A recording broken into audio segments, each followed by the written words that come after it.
Back to the bulletin. Bommarasipeta రైతులకు అన్యాయం జరిగితే ఊరుకోమన్నారు ఎంపీ ఈటల రాజేందర్. రైతులకు అండగా ఉంటామని హామీ ఇచ్చారు.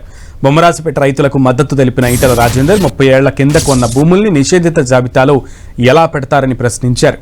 రేవంత్ సర్కార్ రైతుల పట్ల ప్రభుత్వం నిర్లక్ష్యంగా వ్యవహరిస్తోందని మండిపడ్డారు. ప్రభుత్వ నిర్ణయాలతో హైదరాబాద్ చుట్టుప్రక్కల ప్రజలకు కంటి మీద కునుకు లేకుండా పోతుందన్నారు.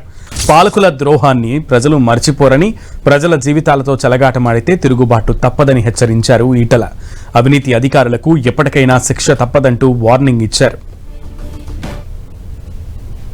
ధరణి వచ్చిన తర్వాత బాగా అనిపిస్తుంది.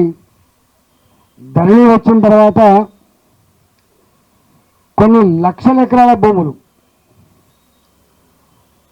అసలు ఓనరు అసలు కబ్జాదారుని పక్కకు పెట్టి ఎప్పుడో 40 ఏళ్ల క్రితం 50 ఏళ్ల క్రితం ఉన్నటువంటి పేర్లు కూడా వచ్చినాయి. ఒక బొమ్మరాజపేటలో కాదు, చాందికులు వచ్చినాయి. వీటన్నిటి కూడా రెక్టిఫై చేస్తాం, ఈ ధరణిని తీసుకుపోయి బంగాళా ఖాతాలో కలుపుతాం అని భూభారం తెచ్చిండు. కొండ నాలుకకు మందెత్తే ఉన్న నాలుక పోయినట్టుగా ఆనాడు వాళ్ళు తప్పు చేసి మళ్ళంటల్లని నెల్లి పెడితే గోల పెడితే ఆపే ప్రయత్నం చేసిండు. కానీ ఈనాటి ప్రభుత్వం మాత్రం ఏకంగా భూముల్ని కబ్జాపెట్టే ప్రయత్నం చేస్తూ ఉంది. నేను మళ్ళొకసారి లంచాలకు మరిగినటువంటి కొంతమంది అధికారులు ప్రజల జీవితాలతో చెలగాటమాడే ప్రయత్నం చేస్తే ఇవాళ కాకపోయినా రేపు తప్పకుండా శిక్ష తప్పదని చెప్పి హెచ్చరిస్తా ఉన్నాం. 1049 ఎకరాలకు సంబంధించినటువంటి 100 మంది రైతులు ఇంత ఇబ్బంది పడతా ఉంటే ఇవాళ నిమ్మకు నీరెత్తినట్టుగా అధికారులు ఉండడం, ప్రభుత్వం కూడా నిమ్మకు నీరెత్తిగా ఉండడం సహించరాలని చెప్పి ప్రభుత్వాన్ని హెచ్చరిస్తా ఉన్నాం. అధికారులు చట్టాన్ని లోబడి పనిచేయాలి తప్ప, న్యాయానికి లోబడి పనిచేయాలి తప్ప, బ్రోకర్ల డబ్బుల సంచులకు ఆశపడి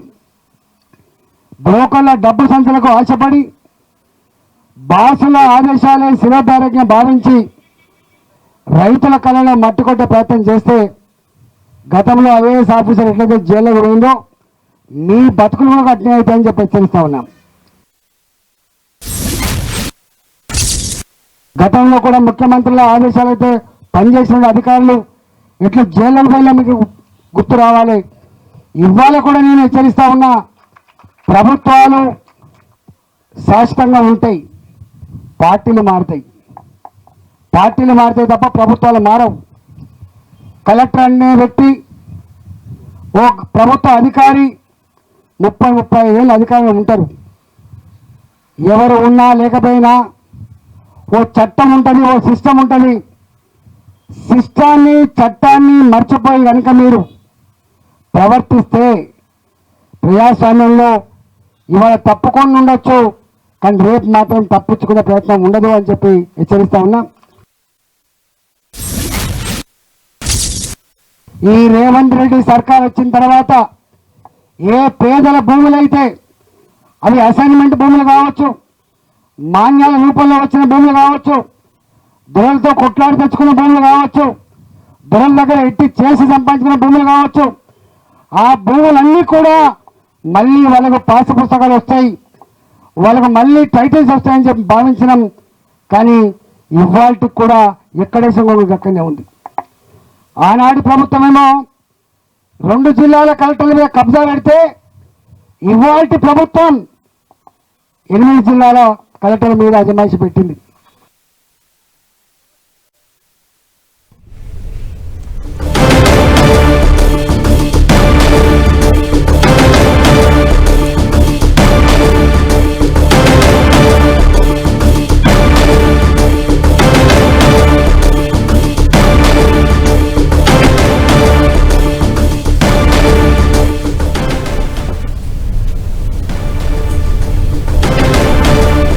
బొమ్మరాజపేట రైతులకు అన్యాయం జరిగితే ఊరుకోమంటూ హెచ్చరించారు ఎంపీ ఈటల రాజేందర్. అధికారులందరూ కూడా ముఖ్యమంత్రి చెప్పినట్లుగా చేస్తే గతంలో ఐఏఎస్లు జైలుకెళ్లినటువంటి సందర్భాలను గుర్తు చేసుకోవాలి, గుర్తుంచుకోవాలంటూ కూడా అధికారులను ఉద్దేశించి వార్నింగ్ ఇచ్చినటువంటి పరిస్థితి ఉంది. రేవంత్ సర్కార్ రైతుల పట్ల నిర్లక్ష్యంగా వ్యవహరిస్తుందంటూ మండిపడ్డారు. అండ్ అలాగే ప్రభుత్వ నిర్ణయాలతో హైదరాబాద్ చుట్టుప్రక్కల ప్రజలకు కంటి మీద కునుకు లేకుండా పోతుందంటూ కూడా విమర్శలు గుప్పించారు.